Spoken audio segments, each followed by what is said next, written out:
Recording in progress. Welcome, everyone around the world, to It's a Wrap with Rap. I am your host, Ron Rappaport. I would like to thank all of our listeners, viewers, supporters, and sponsors for helping to make this podcast such a success. We are being heard on all major platforms in all 50 states, all provinces of Canada, and over 70 countries around the world.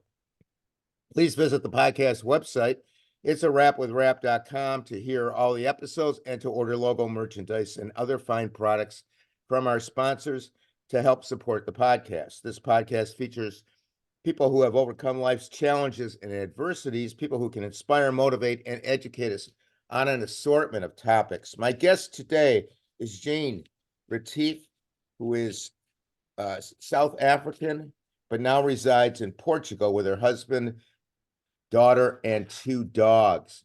Jeanne holds a PhD in international criminal and humanitarian law, has presented on key human rights issues worldwide, and consulted for 15 years in that field.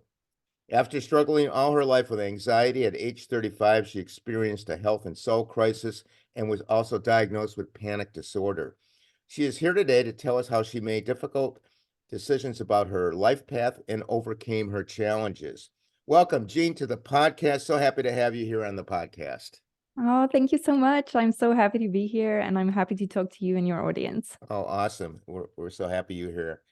Let's start at the beginning. Tell us about your growing up years and your family dynamics. I grew up in a small town in South Africa. Well, probably not as small as a village, but a small town. And we were kind of a normal family. We were 2 kids. I came from a divorced home, so I was the only child between my 2 parents. And we shared kind of a yard or an area of land with my grandparents. So for the most part, I had a happy childhood, but I had very difficult family dynamics in my childhood. We have a lot of mental illness in my family that we had to deal with and work around in a time where you didn't really speak about it, and there weren't a lot of treatment options for it. You didn't even speak about treatment options. It was just a no-go. And I was sexually abused by my grandfather for a number of years while he was living with us. He continued to live with us until I was 16, which was difficult to be confronted with your abuser every day in normal family environments.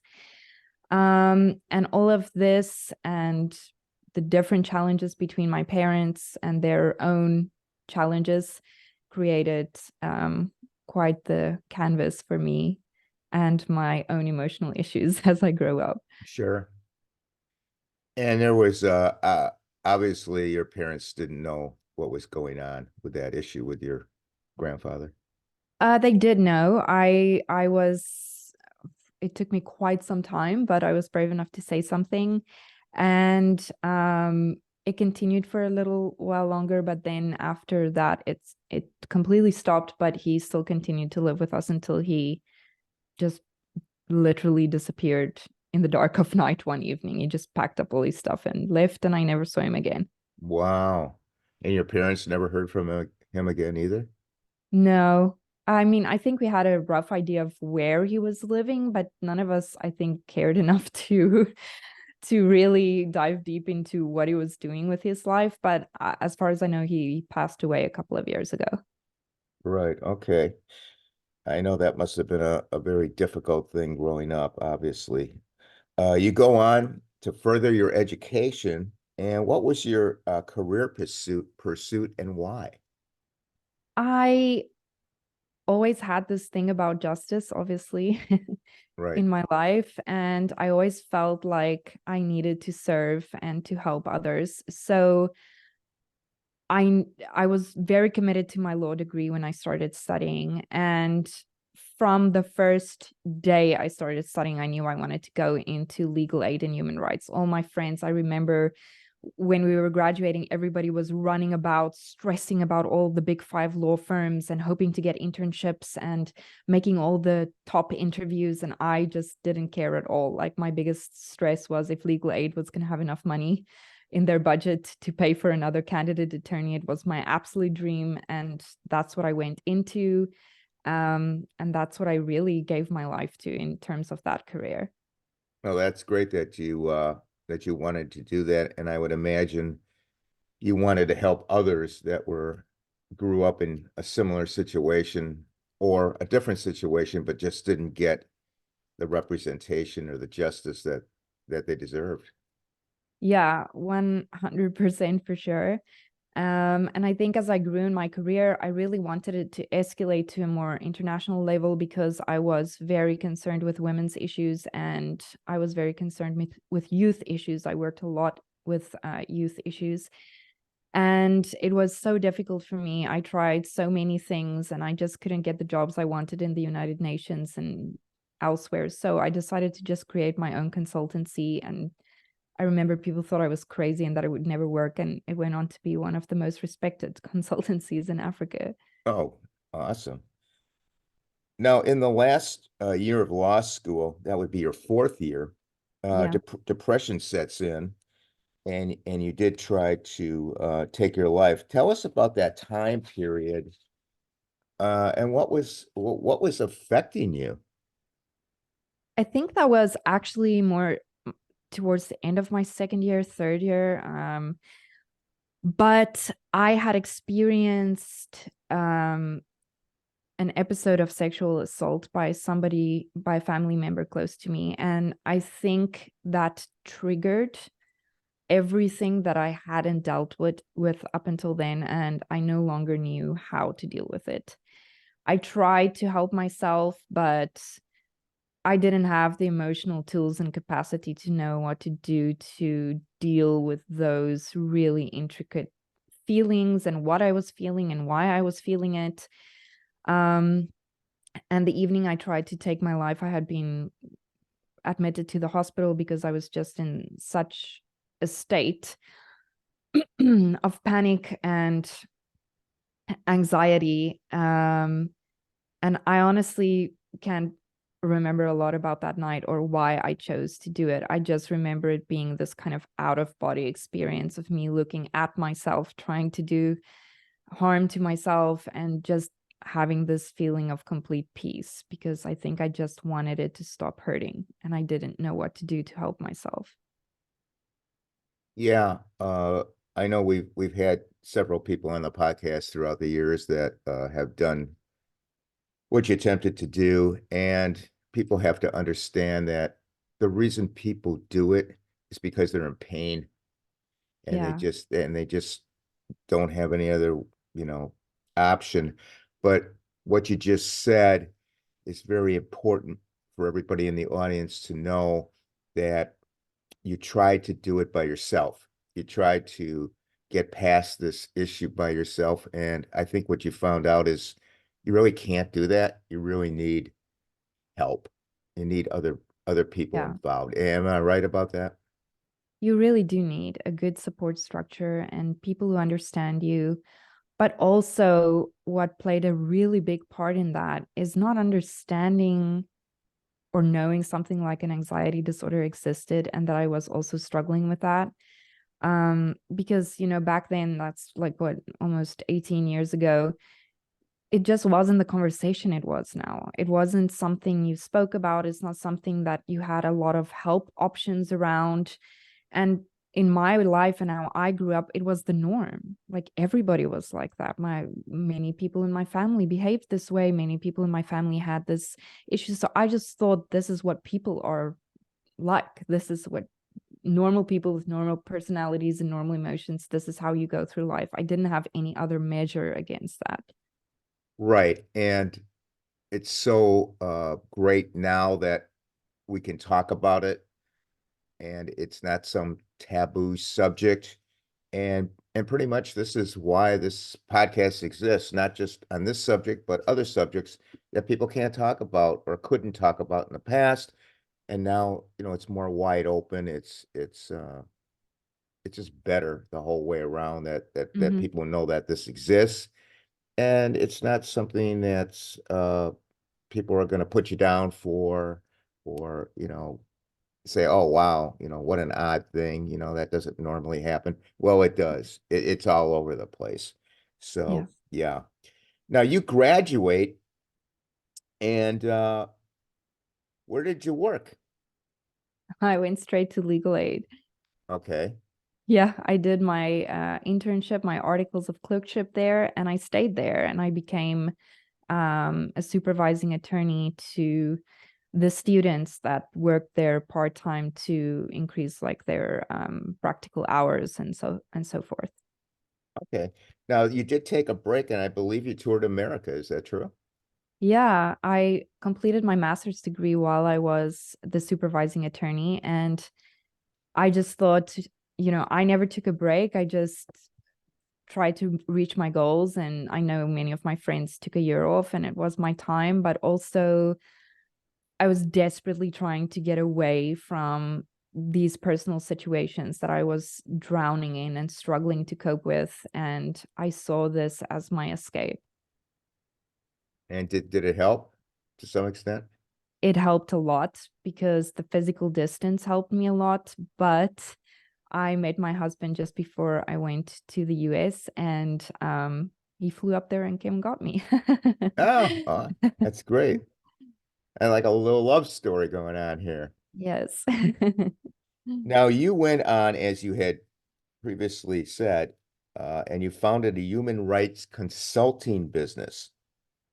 Tell us about that time period and what led you to that decision that to change your career path and start a new life, ending up being the founder of Figgi, Figgi, and tell us what Figgi is all about. And I believe everyone out there in the audience, and including me, would like to know how you came up with that word, Figgi, Figgi. When I founded the consultancy, it was, like I said, really something that very little people believed in the legal profession. And it went on to be such a great success. So it's one of the things that I'm the most proud of in my life. But I put everything into that, and that the work required a lot of travel, a lot of time away from home, and not in five-star hotels or like in You're you're rural Africa and you're not at the Four Seasons? no, no, no, no, no, no, no, no, no. So, I had in a stage where I was probably flying to and fro between 5 and 6 times a month. And it was really hell on your kind of body and your emotions and your Sure. soul. And I think I was still trying to run away from what I didn't want to deal with in myself.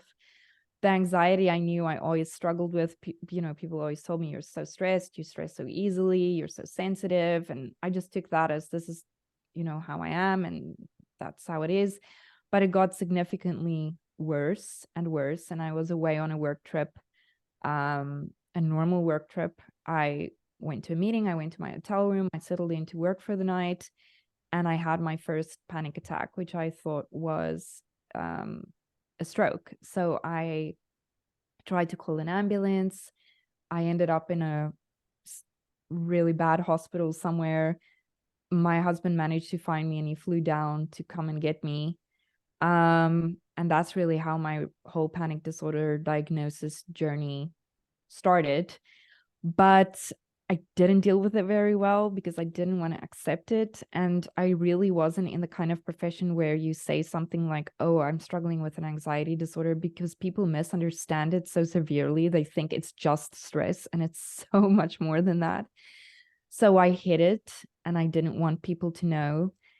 And when we immigrated to Portugal, now almost 5 years ago, I think I just hit breaking point. Like everything that I had tried to not do and not manage just caught up with me, and it was at an all-time high. I was having rolling panic attacks multiple times a day. I had been referred to all sorts of tests again. I was going through MRIs and neuro exams, and I just couldn't get out of that hole. And I had to make really difficult decisions about what I want my life to look like going forward. And what I had done with Calibrix, although I was super proud of it, didn't fit into the plan of getting out on the other side. Okay, and that's when that Founded time Figgi. period was when you founded Figgi, Yeah. and tell us what that's all about. So, in my experience in my human rights consultancy, I worked with a lot of women. I mentored a lot of women. And one of the things that I felt I did really well was build the programs that made a practical difference. But I was often barred from that by politics and diplomacy and red tape. So I knew there were so many other women in a professional environment struggling like I was, but there was nowhere for them to go. I had all of these tools and all of these ways to do it. I was struggling with it myself. And I could create this platform for women like me who still kind of seek professional and personal purpose, but want a space where they can honestly share what they're going through and know that it's okay to not be okay. Right. And I wanted to offer something, even if how small it is, to help them, like a product to help them. And one of the biggest symptoms of my anxiety diagnosis was really sensitive skin. So always having loved skincare, I founded Figgi Beauty, made with South African rooibos tea for soothing your sensitive skin. And it's just one of those small things that you can do for yourself. It takes like a minute. You're standing there, you're massaging your face, you're just looking after just you. And for me, when I started with my recovery journey on anxiety, it was the small things that helped me, not the big things that they told me to incorporate. It was like all the little small things. Like today I could do 30 seconds of this without freaking out. Okay, when? Tomorrow I could do it for a minute. The day after I could try meditating. Well, not probably the day after, probably a couple of weeks. But I wanted something small that you can incorporate into your daily routine that speaks directly to one of the symptoms of anxiety. And that's how the skincare Yeah. line came in. And Yeah. what exactly is in the skincare line? Is it one product or several products or? We have a double cleanse, so it's a balm and a gel wash, a night and a day cream. It's really simple because when you have sensitive skin, you need to go to the bare basics. And all of our products have South African green rooibos extract. I don't know if you've ever had rooibos tea. I did, and it's Yeah. the red tea, right? Yes. And Yes, you call it red bush I tea. had Yes. a whole can. I think I went to Tivana, Yeah. and yeah, I used to be a big tea drinker. Unfortunately, now with my health situation, I'm forced to drink water only. Oh my So no goodness. tea, no coffee, no sodas. I have, as you know, I've had male breast cancer twice, and they took lymph nodes from me, and they also transplanted lymph nodes into me, and it's very important that I hydrate, Yeah, I can imagine. really get hydrated, and if I don't, I could actually wind up, and I did wind up, uh, having hypotension or syncope, as they Oh call it, where no. you faint. Mm. And yeah, I've wound up in the hospital a few times, just from hurting myself, from falling on the floor and just passing out. Oh no. So yeah, so that's life, and you have to roll with the punches, like I always say. Yeah. So yeah, it's basically water, water, water. And believe it or not, it's a little boring drinking the same thing, but I can imagine. but Yeah. water's good for you. Yeah. It's not that I can't have the other stuff. I could probably have a tidbit here and there and then just wash it out with water, but I just choose to drink the water. Now, I understand you have a podcast, and You. how did that come into being, and what's it about? So the podcast, the blog, and the webinars and the app we'll be launching soon is all about the Figgi life. It's the Figgi Beauty and Figgi Life.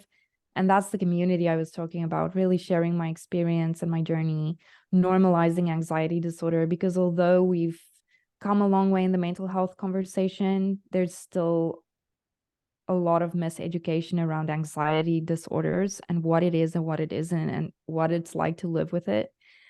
So the podcast is with my co-host, Dr. Amelia Kelly. She's a trauma-informed therapist, and we focus on highly sensitive people and how to cope as a highly sensitive person in this world that's maybe not always wired for you. And obviously tying into that a lot of times is anxiety and anxiety-related issues. Yeah, and I could personally attest to the anxiety. I have a somewhat of a little idea. Like I told you, pretty much when I did fall. Before that, there's a lot of anxiety with these are usually in my situation, they're usually triggered by cramps in my Okay. legs, and the pain is just so intense that when I do finally stand up, I get this anxiety, like That's your trigger. That's your yeah, anxiety and trigger. Yeah. very clammy, very sweaty, Mm. hot, and then the next thing I know, I'm out. So I can I didn't have what don't have what you have, but I can relate to it, and I know Of the course. feeling, and it's not good at all. Now I'll tell you, you have a blog. Tell us about your blog. The blog is a much more personal insight. It's really my personal journals on just a very raw view of what I'm going through on a daily basis and how I'm dealing with it or not dealing with it. I share a lot about my life and my journey, how I've gotten from diagnosis to where I am, but it's very important to me to share the challenges that I still experience, because in my recovery journey, that is what helped me back the most. Is like all these self-help stories that you read about the person being where you are, but now they're cured and they don't have anxiety attacks anymore. And when you go into that, you feel so demotivated and guilty when you relapse, because you feel like it's on you. You didn't meditate, you weren't positive, you didn't do the work. So it's so important for me to share on a weekly basis what has gone well, but also what has gone wrong and how I'm still trying to figure it out. Yeah, and it's just wonderful that you're making yourself vulnerable out there, but you're helping people, and that's your I goal. hope so. Yeah. And we're all doing that. We're all doing that on this podcast. I mean, we're putting out stuff that, uh, a lot of people wouldn't or don't want Mhm. to, or just, don't want to do that. But it's my goal to help people, just like it's your goal, and you're doing it. There's a lot of people listening to this. How did you go about on the anxiety? How did you go about seeking treatment? So the first, probably the earliest step was when my parents uh, committed me to a psychiatric hospital just after I tried to take my life. So I think that was kind of my first exposure to anxiety related treatment. I had been to a therapist before, um, but the more in-depth help probably only happened after my first panic attack when I was away. It was a journey to get to the panic disorder diagnosis, because it was explained to me that in order to diagnose you with panic disorder, they first have to rule out everything else that could be physically wrong with you, because all the symptoms of panic disorder can be a sign of something else that is very serious and can be physically wrong with you, like cardiac disease, or there may be some form of epilepsy. So they had to rule all of that out, Yeah. which was really horrible, because you're going through all of these tests. You don't understand what's happening to you. I had no idea what a panic disorder was, or anxiety disorder. You're having these rolling panic attacks while they're doing all these tests. You don't understand. So getting to the other side of that was really a long and brutal journey. But canceling all of that out and getting to the other side, I was then finally diagnosed with panic disorder by my psychiatrist. And I'm still followed by a psychiatrist. I see them every 6 months. I'm still followed by a psychologist. I still take all of the steps that I need to. Tell our audience, what is the difference between a panic disorder and a panic attack? So, I mean, I can only say how it was explained to me because obviously I'm not a medical professional, but it's more the difference between a panic disorder and an anxiety disorder, because you can have an anxiety attack and a panic attack. Panic attacks, I would say, are more severe. It's really that. So, for example, when I have a panic attack, I physically have to restrain my right hand because it shakes from my knee to my elbow viciously and violently. So I have to restrain it. I start losing feeling in my left foot and hand, and then in my arm. I start having heart palpitations and stabbing pains in my chest where it feels like I can't breathe. The room starts spinning. I lose my vision. I'm not able to speak anymore, so I can't articulate any words. Even if I want to speak, I can't. And the last thing that happens is a choking sensation. Like it feels like I'm suffocating and I cannot swallow. And then that's like the last step. Then it's just darkness after that. But the main difference is that with an anxiety disorder, we all have cortisol levels, and that's good because stress is actually good in small measurements. It's what helps us achieve, like before your big speech or when you're preparing for something and you have that adrenaline rush. That's good cortisol or good stress, and we all need that. But when you have anxiety, you never exit that phase. You're always on that level. You're always buzzing. You're always shaking. You're always on that level of stress and anxiety.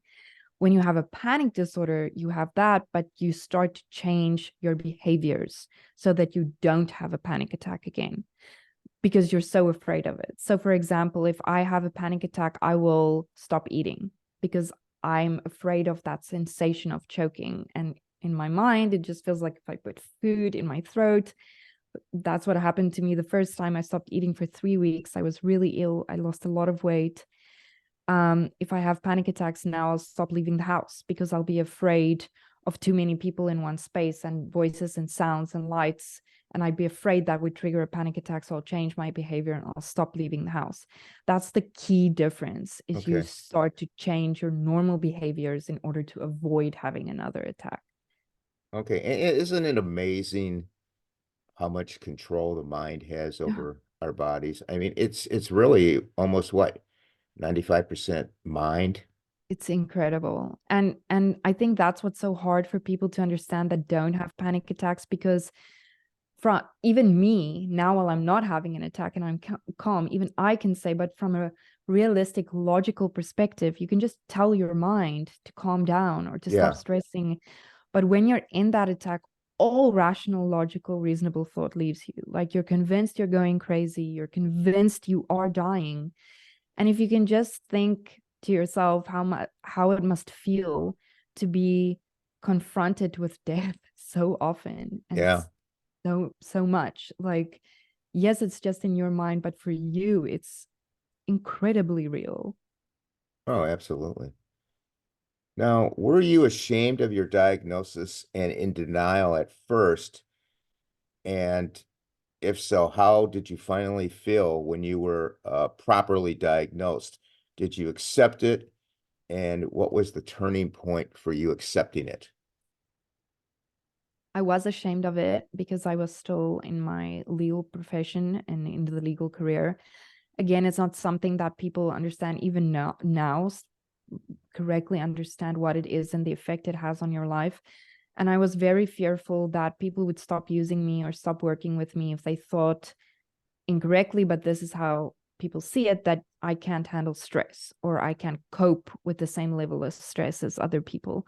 I was also in a mentorship role, so I felt like a fake and an imposter because I thought I'm helping people to overcome this and I'm helping motivate people. Now I have an issue with anxiety. Like, who am I to try and help people? And so that was very tough for me. I went through probably, I think it took me 7 years to accept my diagnosis. And the turning point for my acceptance, the thing that really ended up helping me at the end of it, was being very careful with the kind of self-help tools that I engaged with and read and consumed. and understanding that there's nothing wrong with relapsing. This is how I am wired. If I'm not one of the people on a podium shouting that I've never had a panic attack again, that's okay, because this is how I am. This is my life, and I'm doing my best to live a quality life. But when and if I do relapse, I just need to tell myself it was a bad day. I went from having a bad day every day to having a bad day once a week to having a bad day once every 2 weeks. So it's just a bad day. Right. Chalk it up to that and try again. You're taking the small step approach, Yes. which I think is the way to go. You know, you don't have to Definitely. leap. You can just take No, you take those it's small steps and build up to it. it's not a destination. It's a journey. And Right. especially if your panic disorder, which many people who have panic disorder is related to complex post-traumatic trauma, you will always have triggers. It just, you learn to handle them better, but it's just part of your psyche.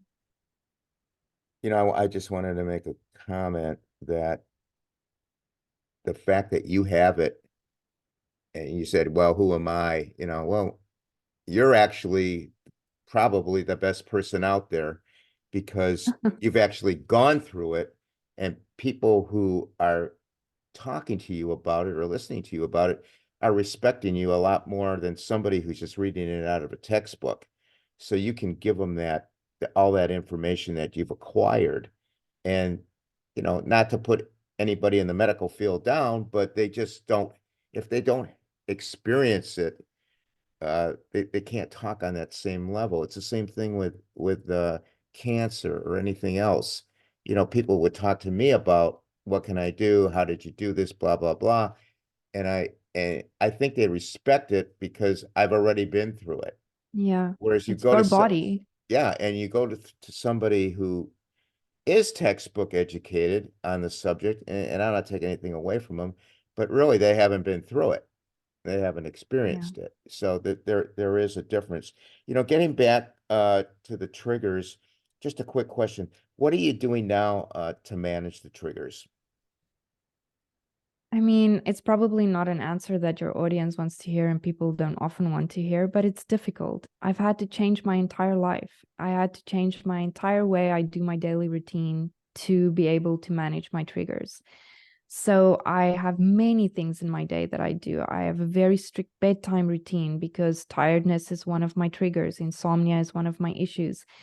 I'm very careful about what I eat and how often I eat because being hungry is one of my triggers. I'm very careful with regards to my working environment, who is and is not in my office, how my office is situated, because many of those could be triggers for me. So these are not things that I adjusted all at once. It took me the better part of 8 years now to get to these, and I'm still learning that some things are not working for me, and it's a very big commitment and it is difficult, but those are the only things that have been a consistent help to me. Okay. Now we did talk about relapses, and we know they happen.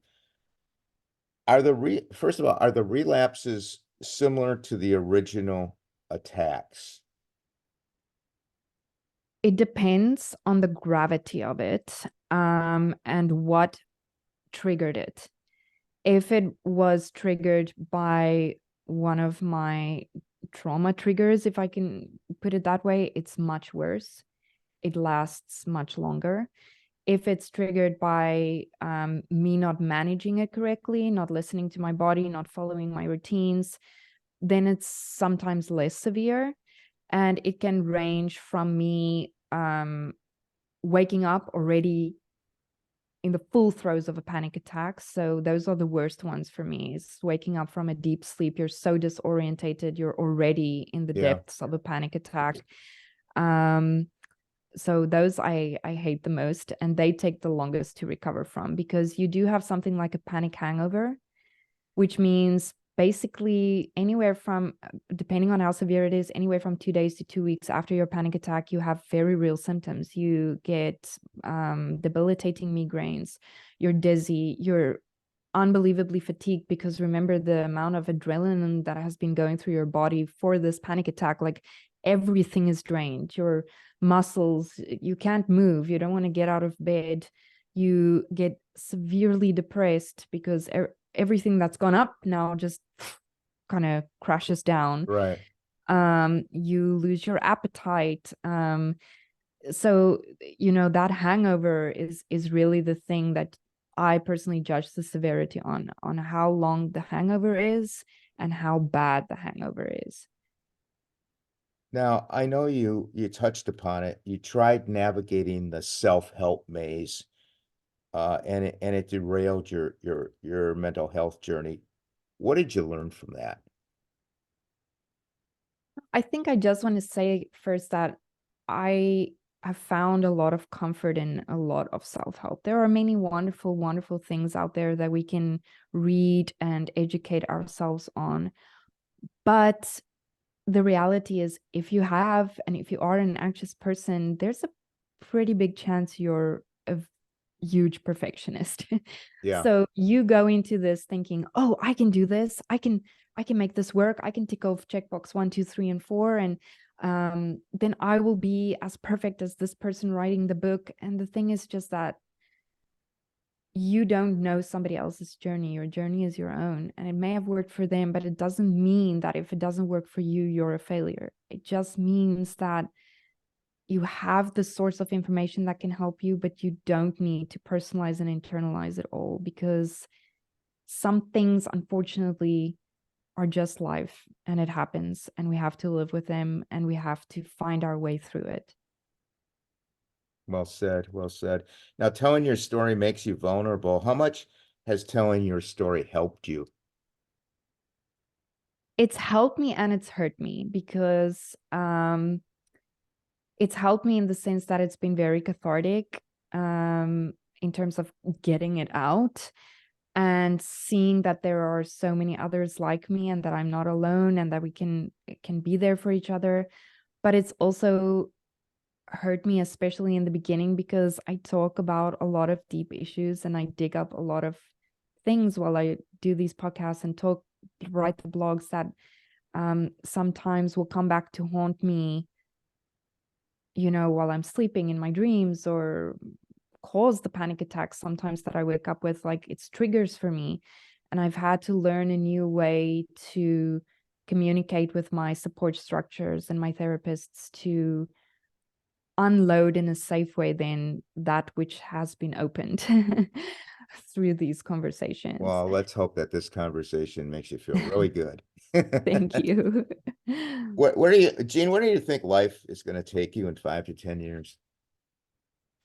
Honestly, I probably, if you asked me 5 years ago, I would have had an answer. Now, I just don't know. The only thing I can say is that I hope I and my family am happy and healthy. That's really all I can wish for.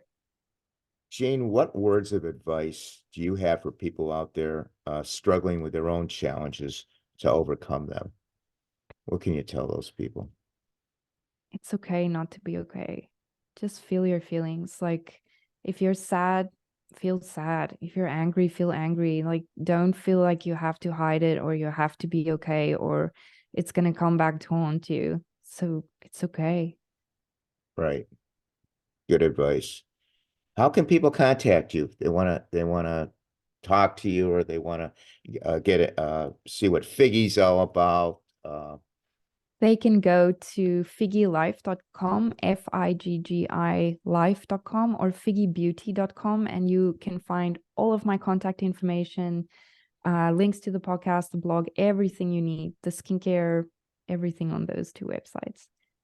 Okay, so that's Figgi, Figgi life.com, and Figgi, Figgi beauty.com. Is that correct? That's correct. Awesome. Okay. I want to thank you so much, Jeanne, for being on the podcast and sharing your journey with us, and being an awesome example of overcoming, not giving up, no matter what hurdles you may have to endure. I want to wish you good fortune going forward with Figgi and maintaining your healthy lifestyle. So once again, thank you so much for being with us. Thank you. Thank you. Thank you so much. I really appreciate it. Great. Now, for those out there who have comments and suggestions for the podcast, You can email me at itsarapwithrap@gmail.com. Our website is itsarapwithrap.com. You have all the episodes on there. You have previews of future episodes, products that are available. Our Facebook is It's a Rap with Rap. You can join our Facebook group. We have a couple thousand people in there now, and everybody's invited to join. Instagram, we're on Instagram. It's a Rap with Rap podcast. We are on Twitter, or X, as it's commonly known now, is at Rapper, WRAPPER 130. And all the episodes are also on YouTube. Our YouTube channel is It's a Rap with Rap, the podcast uncut. I want to thank everyone for listening. I want everyone to please stay safe out there. And for now, it's a wrap.